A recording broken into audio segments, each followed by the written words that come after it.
In the heart of Paris, thousands of voices rise together, echoing through the boulevards with the cry, "Gaza, Gaza, Paris is with you." It is not just a march, but a declaration that the struggle of Palestinians is heard far beyond the Middle East. Protesters call for action, demanding sanctions against Israel. For them, these words are not mere rhetoric, but a demand for accountability, a push for France and Europe to move beyond statements of concern into real political consequences. The rallying cry of "Stop the Genocide" underscores the urgency of their protest. For these demonstrators, the events in Gaza are not distant tragedies, but crimes against humanity that the global community must confront. The sea of flags paints the city square in a palette of defiance. Trade union banners, France Unbowed insignias, and the red, green, black and white of Palestine woven together in solidarity. This march is as much about politics as it is about humanity, a visible reminder that France's streets remain a stage for moral reckoning. Gabrielle Cathala, a member of parliament for La France Insoumise, takes the floor. Her presence sends a powerful message that Palestinian solidarity has allies inside the French Assembly. For her party, this gathering embodies a demand for justice, a foreign policy rooted in dignity, and an immediate ceasefire in Gaza. Placards spell out what chants demand: Israel starves, Israel murders, stop the blockade of Gaza, immediate ceasefire. In bold ink, protesters transform their anger into words the cameras cannot ignore. This demonstration is part of a broader wave sweeping across Europe. In recent months, flotillas bound for Gaza have once again set sail, attempting to break the blockade. For the Paris crowd, today's march links them to that mission. Boats at sea, voices on land, all pressing against the same barriers. For many here, the streets of Paris have become a stand-in for Gaza's battered neighbourhoods.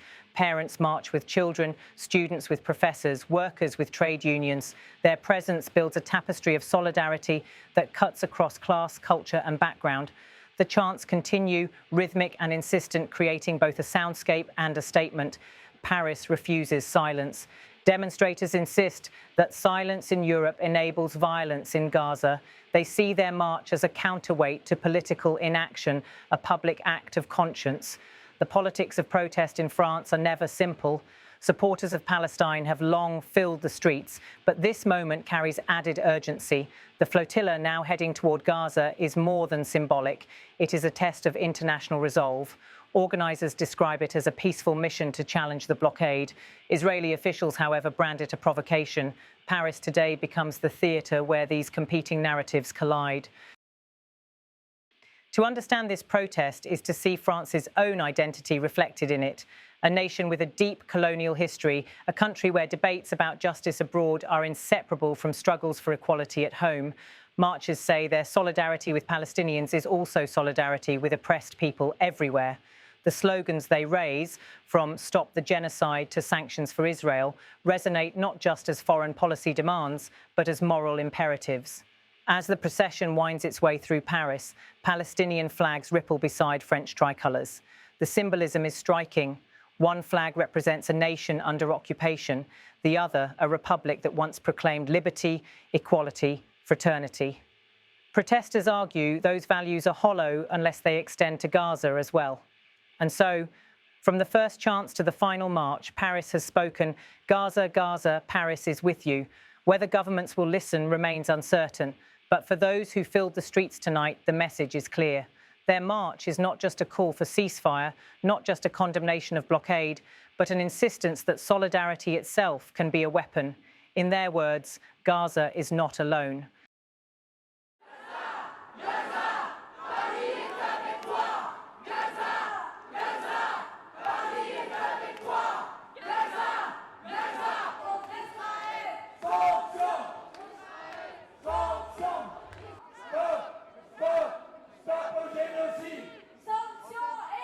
Là, le peuple est toujours là.